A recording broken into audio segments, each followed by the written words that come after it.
Welcome to Tabitha Revenge Stories, where every twist keeps you on the edge of your seat. If you love thrilling revenge tales, be sure to like, comment, and subscribe, so you never miss a new story. I walked outside on a Tuesday morning expecting to see my car sitting in the driveway where I'd left it the night before. The spot was empty. My stomach went tight. I checked the garage. Nothing. I walked back around the house, thinking maybe I'd parked somewhere else and forgotten. Nothing. I went back inside and found Ryan sitting at the kitchen table, casually scrolling through his phone like it was a normal morning. "Where's my car?" I asked. He barely looked up. "I sold it." I waited for him to continue, to explain, to say he was joking. He just went back to his phone. "You did what?" I asked. "Sold it," he said, still looking at his screen. "You barely used it anyway. It was just sitting there. I needed money, so I sold it. It's not a big deal." The words didn't make sense. They were English words, but together they didn't form any reality I recognized. Ryan laughed like I was overreacting. Like this was funny. My mother came downstairs and immediately sided with him. "Calm down, Tyler," she said. "It's just a car. You can get another one." But it wasn't just a car. It was my car. Fully registered under my name. Insured under my name. Legally mine. "What do you mean you sold it?" I asked again, like if I asked the right way, the answer would change. "Exactly what I said," Ryan replied, finally looking at me. "I sold it. There's a buyer. They paid cash. I have the money. It's done." My father came down next, and instead of being concerned that my brother had sold my property without permission, he told me to be practical. "We all share things in this family," my father said. "Ryan made a decision about the car. Let it go." "You used my documents?" I asked, the reality sinking in. Ryan shrugged. "I needed to speed things up. Besides, it worked out fine. They bought it. Nobody got hurt." My anger was building, but I kept it controlled. Getting emotional would only prove them right, that I was overreacting. Instead, I asked the one question that mattered: "Who did you sell it to?" Ryan gave me a vague name, a first name only, and said something about a local buyer. Not helpful. Not specific. Like he didn't actually care about the details. I called the number Ryan gave me. The number was disconnected. I tried searching for the name online. Nothing came up. The buyer had vanished into vagueness. Something was wrong. Something deeper than my brother impulsively selling my car. I started investigating. I contacted the local listings site where the sale supposedly happened. I searched through postings. And I found it, a listing for my car with my description, my photos, my details. But the listing had been posted from an account that wasn't mine. An account that used my identification information to verify itself.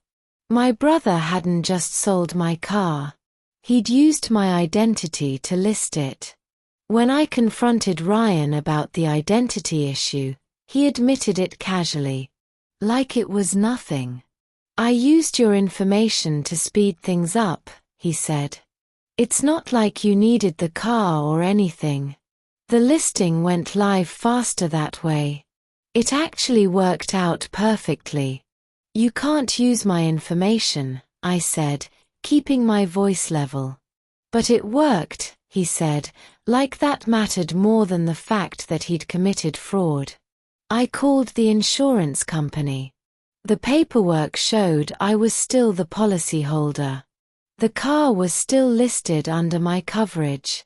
The liability was still attached to my name. If something happened to that car now, if there was an accident or damage, I would be responsible. Legally and financially. My brother had essentially sold my financial liability to a stranger. I contacted the platform again. They asked for proof of ownership transfer. I looked for documents. There were none. No signature from me. No legitimate transfer. Nothing that made the sale legal in any official capacity. The realization hit me. The sale might be completely invalid. When I told my family what I'd discovered, they immediately told me I was being too serious. "It's over and done," my mother said. "Why are you making such a big deal out of it?" "Because it's fraud," I said quietly.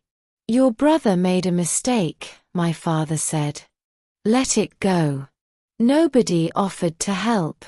Nobody even seemed to care that my legal identity had been used without permission. I realized then that I was completely alone in this. I stopped arguing. I stopped trying to make them understand. Instead, I started documenting everything. I saved copies of the online listing. I screenshot the insurance documents. I recorded the dates and times of conversations. I gathered every piece of evidence that proved Ryan had sold my car without my permission using my identity information. I was building a case. Quietly. Without anyone knowing.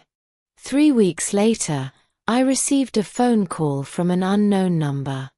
It was the buyer. He sounded confused. Concerned, even.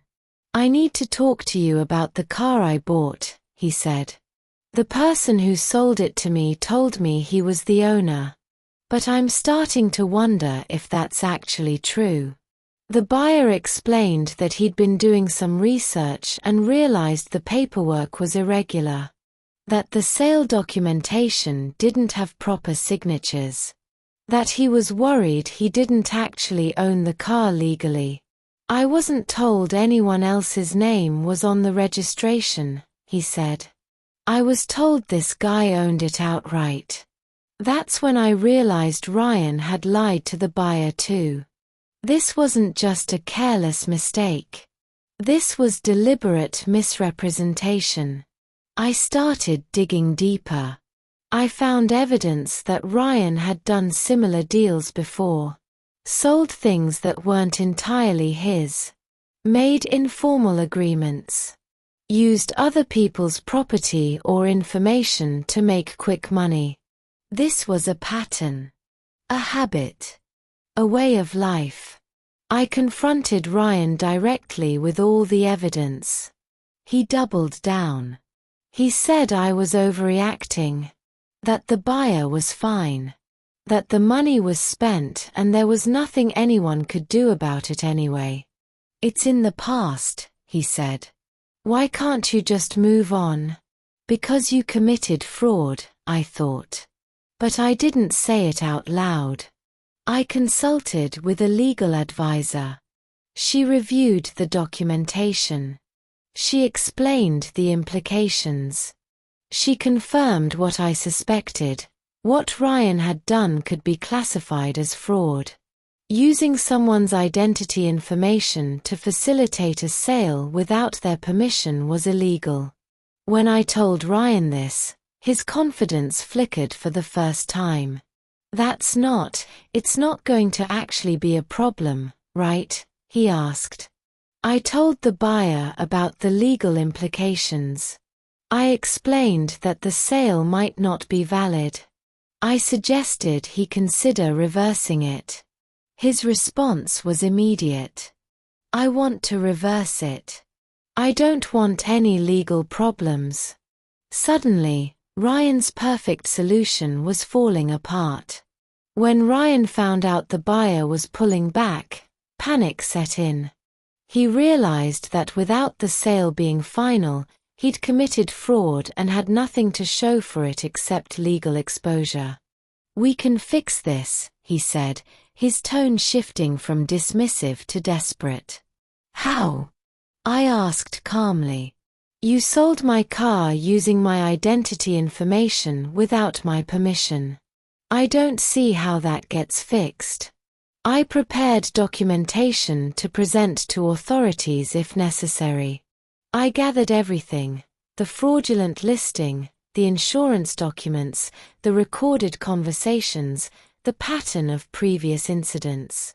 My family started sensing that this wasn't going away, that consequences were becoming real."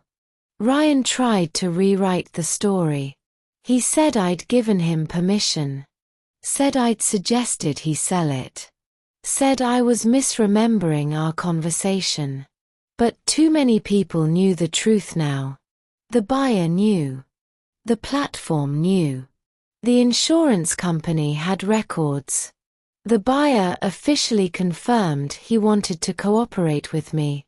The legal reversal process began. Authorities reviewed the case. They confirmed that the sale was invalid due to fraud and misrepresentation. Ryan was ordered to return the funds he'd received from the sale. He was warned that further legal action could follow if he didn't comply. The car, officially, was traceable back to me. My family's attitude shifted completely. Suddenly, Ryan wasn't being defended. Suddenly, people were upset with him. Suddenly, consequences were being taken seriously. He'd lost their trust. Not just mine, but theirs too. The legal process took time, but eventually it was resolved. The sale was officially reversed. The car was recovered and restored. My legal liability was removed.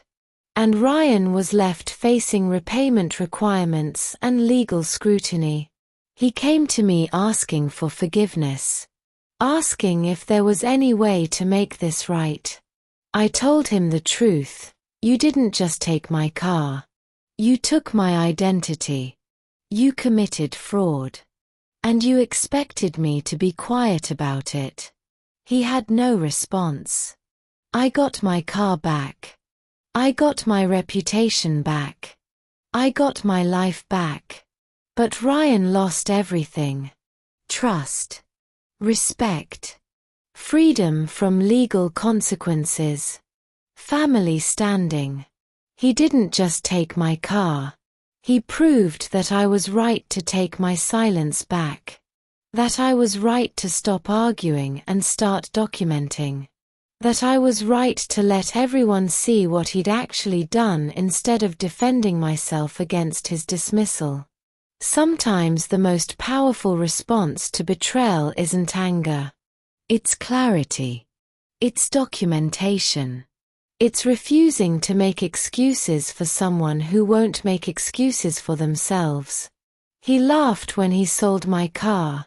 He was sure he'd won something. But winning meant I finally understood what he was.